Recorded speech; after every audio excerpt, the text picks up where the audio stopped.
So I'm back with the Civic, and the first thing to say is the engine's actually out.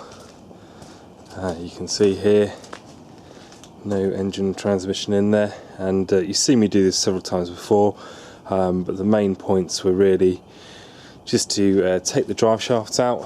When taking the drive shafts out, I always leave all the ball joints and everything connected, but instead I just undo these front traction bars and undo that 14mm at the back for the lower wishbone, and then you can basically undo this 17mm down there, which is for the shock mount, and then you can just take this whole thing out and take the drive shaft out. So I did that both sides, of course.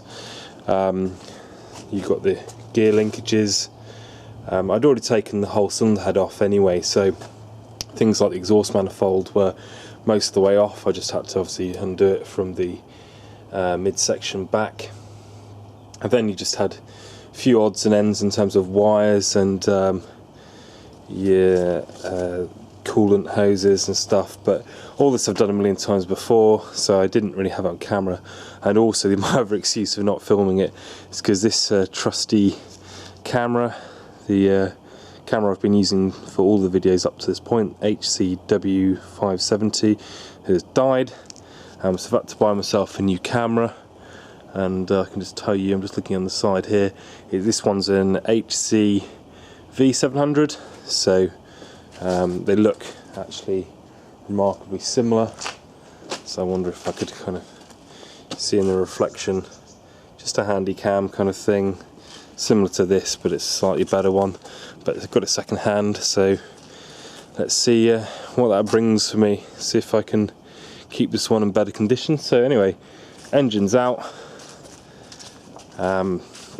This is obviously just the kind of bottom end. I've taken the transmission off and also taken the flywheel off and the clutch, and just been having a look at this clutch. I had some issues with the clutch anyway, in that it never seemed to fully disengage. So if I went from second down to first, I would get this kind of wah, wah, wah, wah, wah, wah, and that was basically the clutch never could fully disengage the engine and transmission. So what that's done is it's put a bit of wear on this clutch. Bear in mind, I've only done 1,000 miles on this. I don't think it ever fully disengaged properly.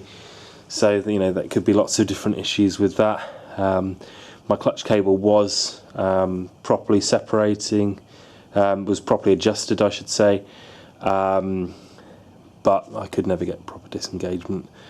So I don't know what that was, whether it's my release bearing was incorrect, or I don't know. But either way, I've got other plans which you might know about, because I've already got a EK9 Civic Type R LSD gearbox to go on, and I've got lots of plans of how I'm going to go about doing that. I did have that on the car when I first put the engine in, but I couldn't get the cable to hydro working, so I've got another plan which I'll go through in a future video about how I'm going to do that. And you've got all the other bits. So you've got the exhaust manifold and the drive shafts there, and everything taken off starter motor. This aluminium, I don't know what you'd call it, kind of brace, transmission to engine brace, and this is the engine itself. So my plan is now to place the engine bottom end onto my engine stand, and I'm going to do that by again using these seat belts. I always seem to be using seat belts, quite convenient and way of doing it. So I'm going to first of all jack that up, place this, if this is for the engine stand, this little stand goes back on. This is where the gearbox goes here, and then these little legs just go. One goes, it's like a through hole, and the others just screw in directly. So I'll get that all set up and then show what that looks like. 'Tis the season and all that. My brother bought me this, which is very nice. This is the brushless motor version, 1/2 inch of what I've already got in terms of electric ratchet. It's very nice, I've been looking forward to using this. And then this is just some single hex shallow sockets and a 16mm. You don't come across 16mm in Hondas, it's all 14 and 17, but you know, I've just wanted a socket like that for ages, for working on other cars. And that's about it. Oh, I've got some nuts and a long bolt, wherever that's gone.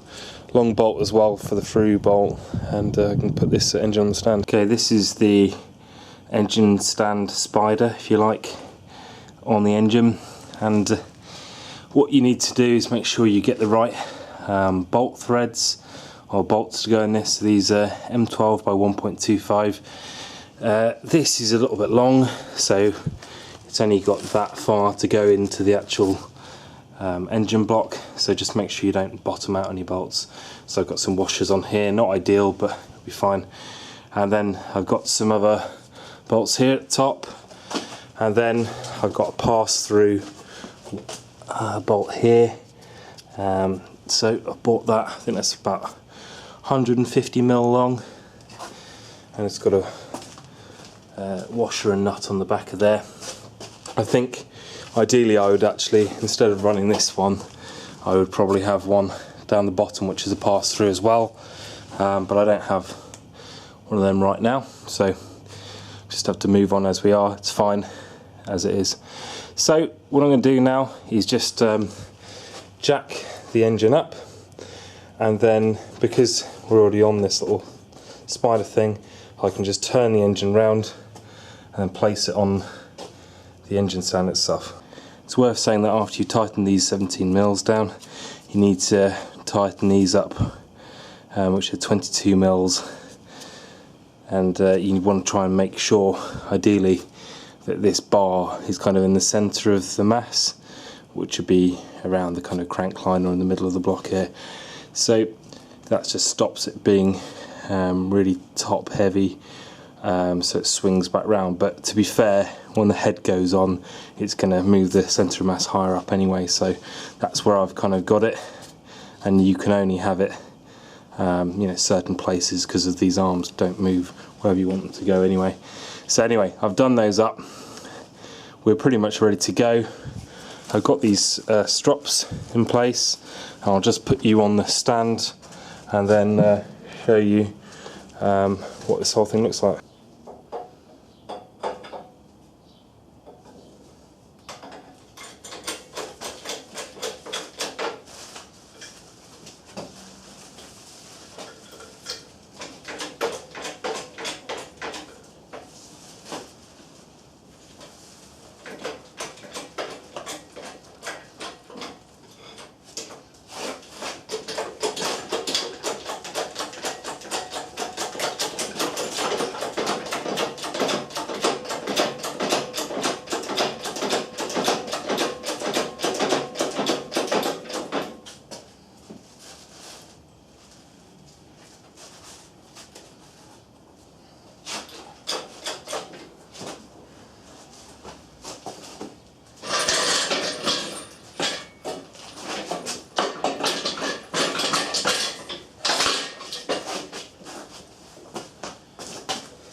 And that is it.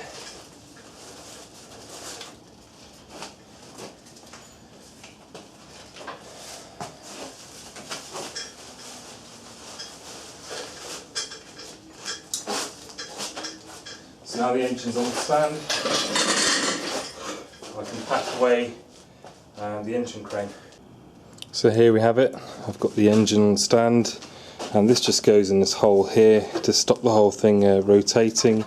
So it's meant to come with this little bung thing, but I've lost that, so I've just got a screwdriver. And then this is my pressure sender, aftermarket. This is IAVC, idle air control valve. So I'll take that, just put that down there. And this is why I covered the whole thing up, so everything was all nice.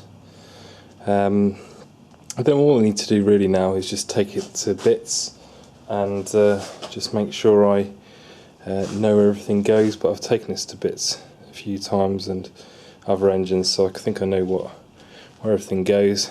So all I need to do is just slowly take all to bits and put everything in bags as we go. Another thing, I said Santa was pretty good to me. I got this from Machine Mart. So this is just a nice little workshop stool. And yeah, it's, you know, you can raise and lower it. It's got this nice little tool tray at the bottom, and that's going to make this all a little bit more comfortable rather than to stand up the whole time, which is pretty nice. So you can see here, I didn't take the cam belt out because it was being trapped by the engine when it was in the engine bay. So I can take that out first. It's not being held in by anything. And then I just need to go around and undo everything. Oh, one thing that's worth mentioning is that I did actually go ahead and undo everything from this front seal cover, or I should say probably rear seal cover. Yeah, rear seal cover. These little 10 mils, because I thought it would be easier to do that when the engine was on the floor.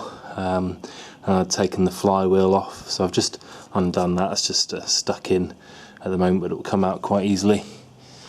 And then everything else is just a matter of undoing nuts and bolts, and it's fairly easy. But my plan is, as I've mentioned previously, is I want to get this engine rebored. So these are the standard 81mm pistons, and if I grab a light quickly I can show you really what I was trying to get at previously. Get this light. So you can see here, so as I stand now, this is like the inlet side, so this is back of the engine, and this is the front of the engine, so this is exhaust side. And what you can look at here is the kind of quite large polished mark or wear mark, whatever you want to call it, in each of the bores. So that's a good example there. And then if I go to the front, it's actually much worse, because this is the thrust face. So as the engine spins backwards, you can see that's the thrust face. So that's where the, you know, a lot of the wear is actually happening. And you can see it's quite worn. So the main thing I was going to say about this is that, you know, it's no one's real fault. I guess you could say it's mine, but I didn't actually get the bores measured. I thought the machine shop would have done that and advised me that, hang on a second, you really need to get this rebored because these pistons are oval, these bores I should say are oval, but they didn't say that because, to be fair, they did their job. I asked them to rehone it, so that's what these little scratch marks are, that's still in place in some points, so on the right and left hand side of where the real wear is there. Can I zoom in a bit? So you can see here those little hone marks are still there, and I just asked them to do that, just hone it. But really this engine, you know, I didn't really know where it had been before or whatever, and I should have really just got it bored and spent a bit more money by getting new pistons and stuff like that, because now I'm going from 81mm, they do it in 81.25, but I was asked you know, by the person who's going to do the actual bore job, you know, what the state of your piston or your cylinders now, and I said not good. And they said, well, you may as well just go for the biggest overbore you can. So it's 81.5mm, so that's a 0.5 overbore, and that's what I'm going to do. I'm going to get larger pistons. I'm actually going to increase the compression ratio as well. So I'm going to go up to the EK9 B18, sorry, B16B spec pistons. So that's going to bump up the compression ratio, and that's going to be a nice little upgrade for this, because I'm still going to keep it and normally aspirated. I'm not going turbo or anything, so I can get away with doing that. Obviously, I'm going to need it remapped as well. I'm hoping that gives me a bit more power once I've got the whole thing mapped again. So that's about the full story on this, but what it really means is that I need to take everything off this, take the crank out, or take the pistons and conrods out, take the crank out, take everything off the side, the water pump, just everything really, strip it right back down to nothing, and send it away to get it reboard. Another thing that's really worth doing is get yourself loads of these Ziploc bags, and then just label them all up with everything you take off, and then you'll have a much nicer time. And this also goes for things like coolant pipes. So if I know that one goes to the throttle body, but if I leave a little note on there, then I'll know where that goes. I can undo that, it's going to be easy. So then I just need to go around the rest of the engine, take everything off. There's certain things like these ARP studs. These are actually just hand tight, and that's what you're meant to do anyway, so I can just simply just put them all in one bag and take them off. All these bolts, there we go. It's covered a bit of oil. I'm not going to wipe any of that off, that's all good. So I've just got this front engine mount, 14mm.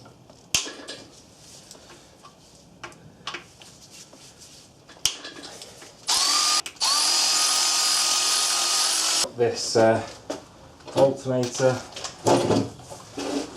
we undo this a bit.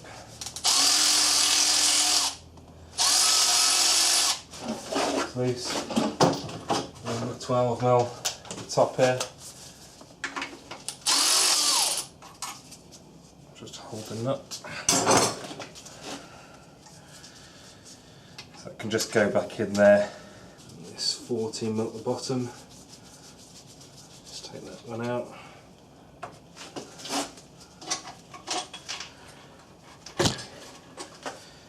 Take that out and just throw the nut back in the bracket.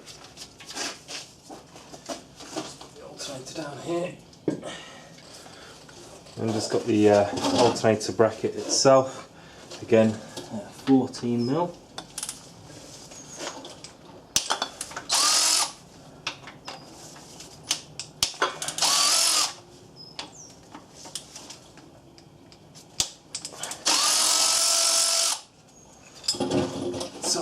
There, like so, and then just the top bracket for the alternator.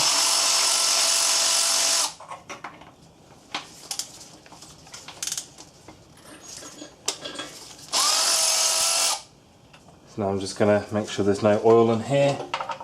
17mm. I think I might have already drained this, but we shall see.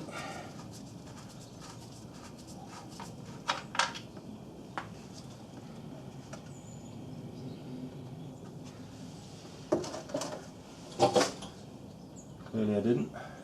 So while that's draining, I can just get my adjustable and take out this knock sensor.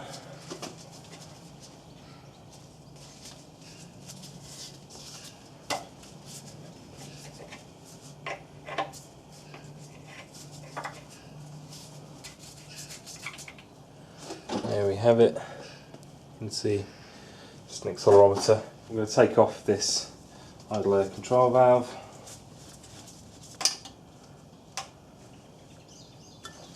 And again, I'm just going to leave all the Jubilee clips and everything else in place, because then reassembling it's going to be a lot easier. Then I'm going to take off this little block breather unit. Okay, place that there, and then that comes off there like that. And I think there's a There's 14 mils here.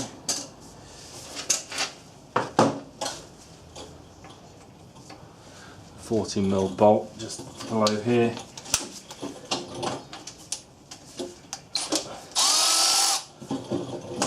There we go. That's that. And then you can just kind of walk it out. There we have it. It just goes in that hole there, and there's where the 14mm was. Now that oil's pretty much fully out, I can just place the sump plug back in. So I'm not sure why this is so stupid tight, but either way, it's really a massive problem.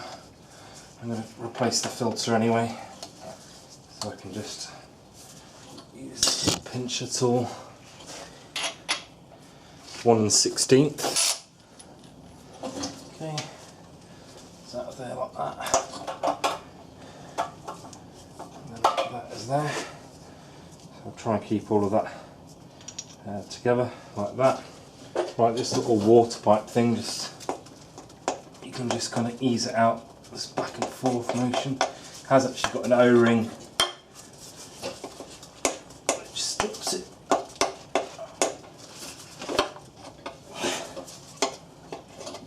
There we go, wow. Somebody wearing that. There we go, that's a little O-ring. It's in there. The oil pressure sensor, it's a 24mm. I don't have a 24 deep.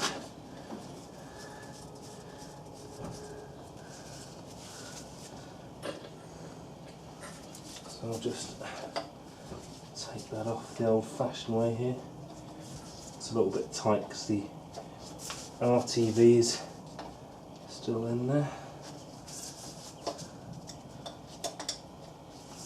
So obviously sensing oil pressure, you've got to seal it, because otherwise it will just leak oil.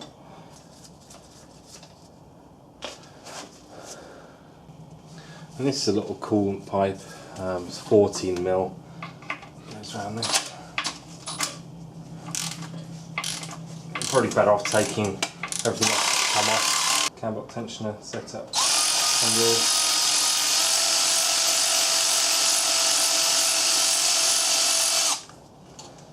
It comes out. Use the spring. You just jam that all in the bag, like so.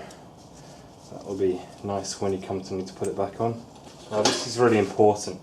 So these little washers here, you can see that's got the witness marks on the back there, so you know where that goes. And this is the drive from the crank. You've just got to be certain. So that goes like that. That goes like that. That goes like that. That little keyway. And I'm just going to basically stick a zip tie through the lot of it.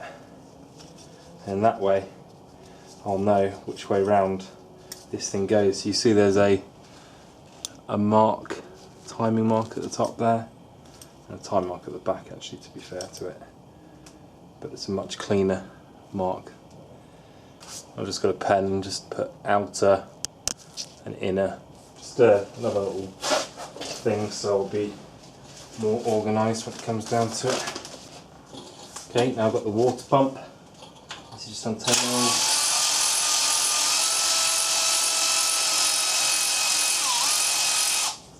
And just take 1, 2, 3, 4, 5 of those out. Right, now each of these little 10mm bolts is out. I can just take this out here. I'm just going to use an area to pry on. It's kind of got little flat spots you can use. Go back here.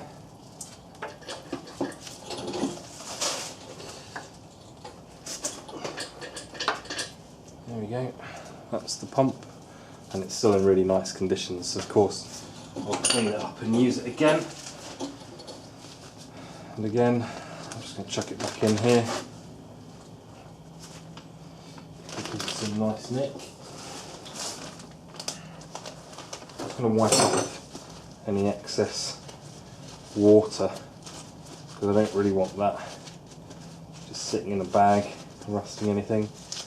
So wipe the excess off there, chuck that in the bag with the bolts, so we know it'll be all good to put that back on. Now there is a little little spring mount thing for the tensioner. I don't know if it'll come off. Pretty easily. Just going to take everything off, so I'll put that in the same bag as the tensioner. We've got this oil pump, and then this is just held on by a bunch of 10 mils. But now would be probably about the time to take off the sump, so spin the engine over and do that. Obviously I've got my drip tray underneath, so that anything else that's going to come out of here will just go into there. And I've got 10 mil on extension, and it's just a simple matter of just going around and taking each of these off. And what I did a while back is I used all new 10 mil bolts, so I'm just going to go around, take this off, and then I'll be able to take this sump off.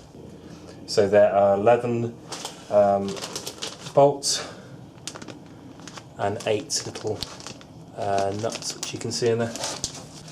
Now all these nuts and bolts are off, I can just use the flathead screwdriver, and I can just come in, and it's going to be nice to me and come off nice and easy, because I think I've just got a gasket on there. Yeah, got a gasket with little smears of RTV, so that's very nice. It all looks, you know, fairly clean in here. So first of all I need to take out the oil tube, and it's just 10 mil here, 10 mil here, 10 mil here, and a 10 mil here, because that goes straight onto the oil pump. If I take all of those out, and then I'll just put that in the bag. Now that's out of the way, I can go ahead and take out these two 12 mils and 1, 2, 3, 4 10 mils, and this is to take out the oil pump. Now the oil pickup pipe is out the way, so just slacken them all off. So now this is loose, I can just, there we go, ease it out of there. There's these kind of stanchions here, there's one there, one there, one there, and that enables you to lever behind it. Ooh. Some remaining oil there, and that is what the pump looks like when it's out. Then we have the windage tray, which I can just take out using just this 10 mil here.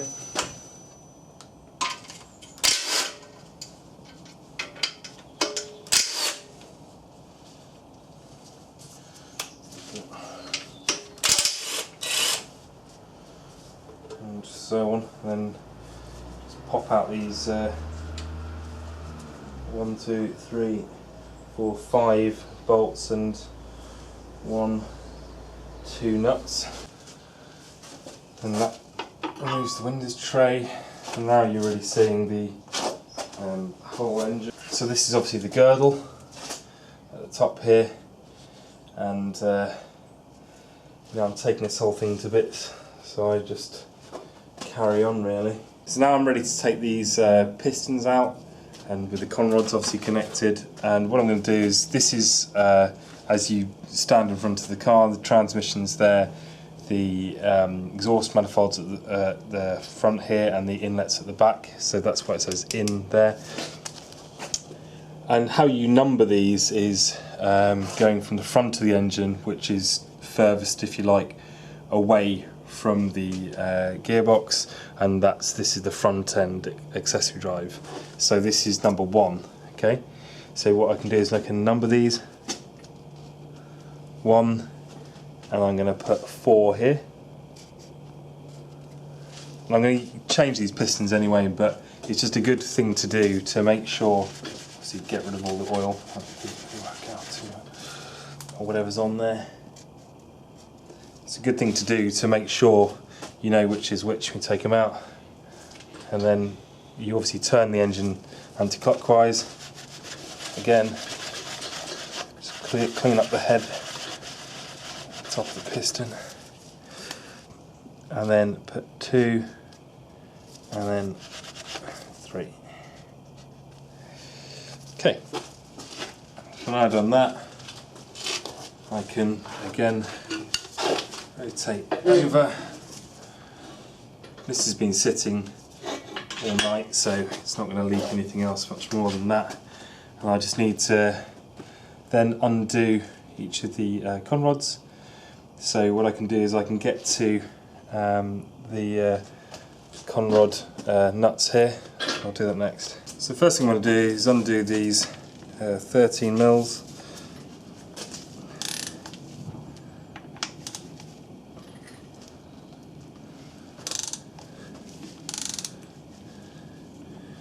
Okay.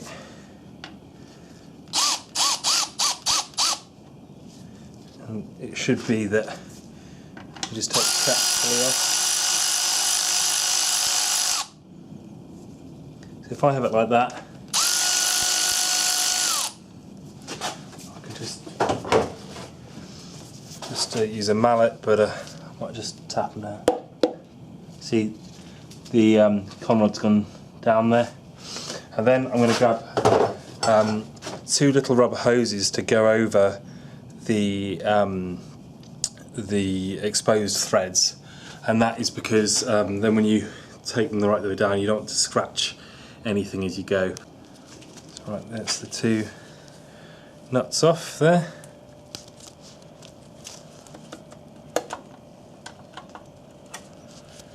And these go here. I'm going to keep everything in the same order. It's good practice. Okay, and I've got this hose. I'm not sure if this is going to be the right one. Yeah, that'll work. So what I'm going to do is I'm going to cut off about that much, 2 lengths of that much, and then slit it down the side and I'll show you. This is just some tube for unleaded fuel, I think, and I've just slit down the side so I can get these on. And there's one, and then here's the other one. Okay, it's got a slit down it. And what that means is then now I can just push this. Here's the bearing as well. Make sure you don't lose the bearing shell. And the bearing shell's actually come off here, so what I'm going to do is just place it back in where it needs to be. And I'll have a look at the wear and everything that's going on there. That's right, I'm just pushing this down now.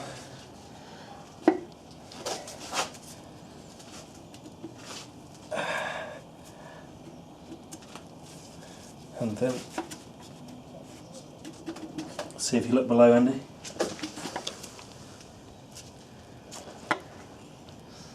That's why you've got these things on there, because then you don't scuff the whole bore, and you can use them again for your next piston conrod setup.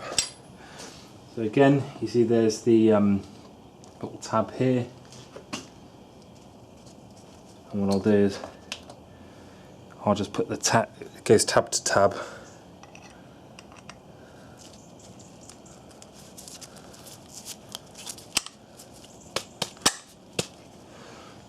And then just put that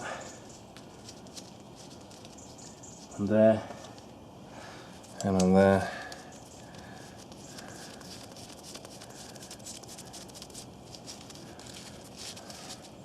Because it's already labelled 1, and you know which side's the inlet anyway, you can't really mix it up then.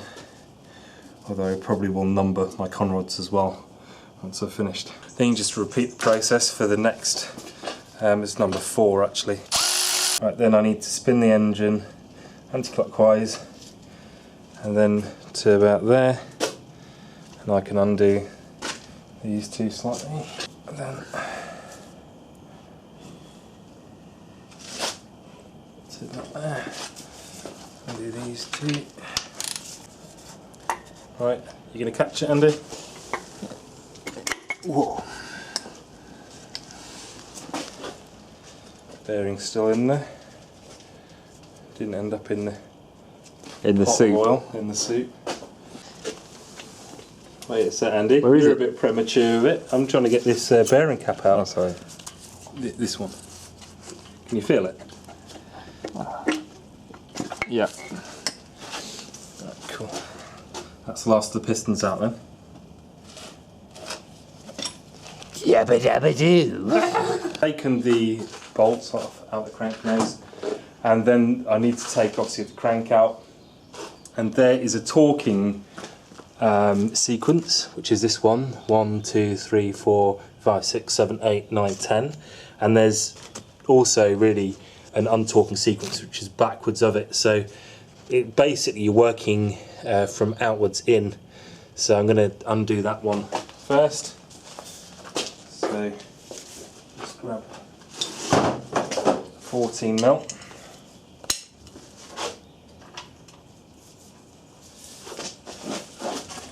Okay.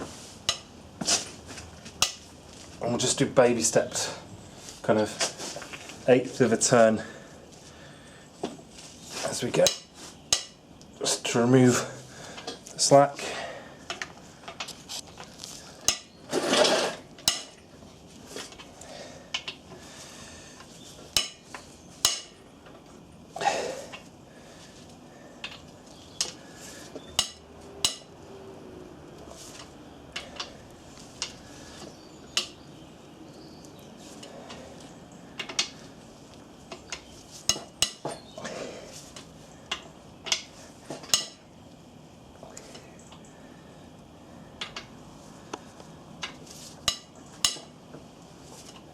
I'm just going to, once I've done that, go back to the start again. Say number. So 1, you can really feel that torque is off it now. 2, 3, 4, 5, 6, 7, 8, 9, 10. And now torque is off it. I can just take these fully out.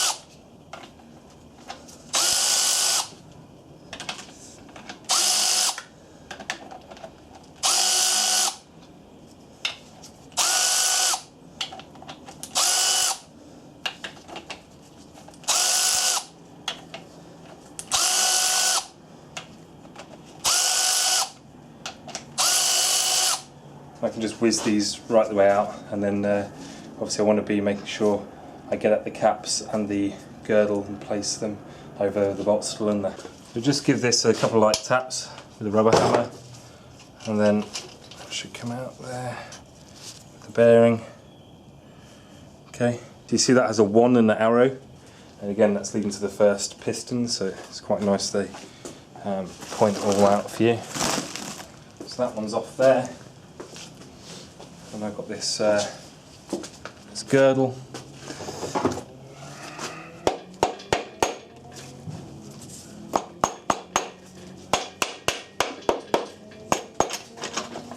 It's the girdle. So again, it's the nice thing about these engines is they have a girdle that holds each of the bearing caps in. And they're like so, and I'm obviously keeping all the bolts as they come, kind of thing. I've got the last one to take out. But one thing we need to do next, actually, before we even take the last one out, is you see in here, I took out, see here? I took out the this main seal, and what we can do is we can just pluck that away. You see there's two areas here. There's one here, and there's one here.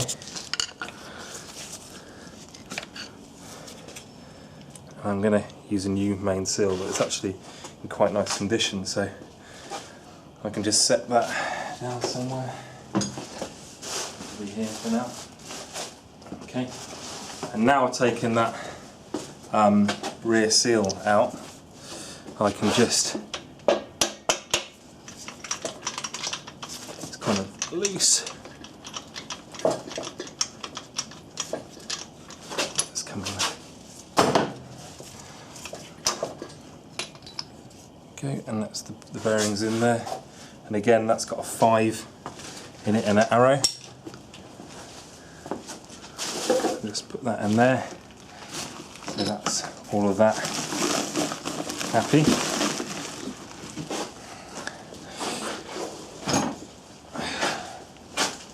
Okay.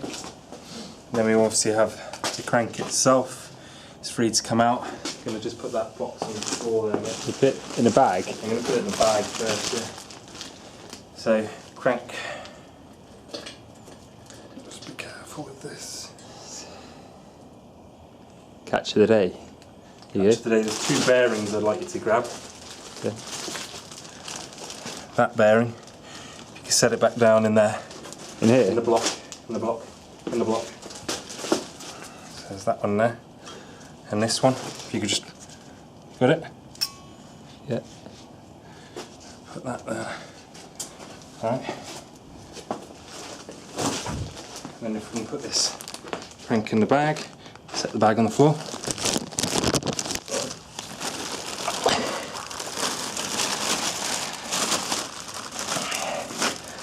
And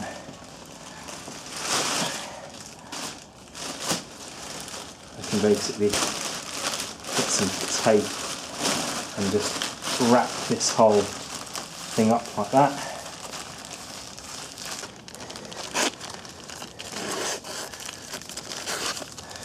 So that's still covered in oil, which is a good thing for it. Okay, it's in its own bag. Then what I'm going to do is place it in here. Now, what you also have to remember with these cranks is that you want to make sure you don't store it on its side. I'm going to place it on its side for now, but I'm not going to store it on its side. It's in there like that. And place some more packing in the side of it, and I'm going to store it on its end. So on that end. So it's the crank. It's just stored in a box, and I need to find somewhere better to put that. But that will do for now. And then if we just go back to the block. So you just push the end, and then you can just drop it in the bag, and this one, and so on. I've just got 2 thrust washers. There's one there and one there. Just taking them out, and I'm just going to label them front. And this is the rear one.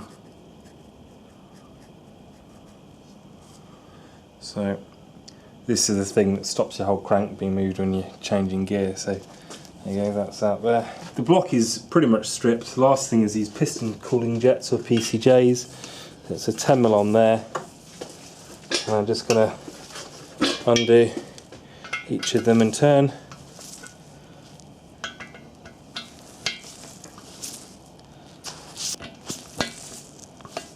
And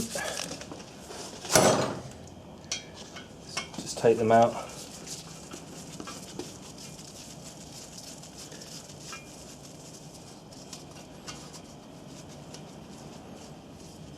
That's what that looks like. You can see the little retaining pin that goes down there, and I'm just going to put these in individual bags as well. I know I probably don't need to, but here we go, just have them all separate, and then the block is stripped. So that is the block fully stripped. You can see there is absolutely nothing on it at all. It's a bit dirty. I'm not going to clean any of the oil off it because it's all going to get cleaned and maybe even painted anyway, so I'm just going to leave it as it is. So that's the block. I'm just going to basically get a little bag down here, cover it up just so nothing can get in it.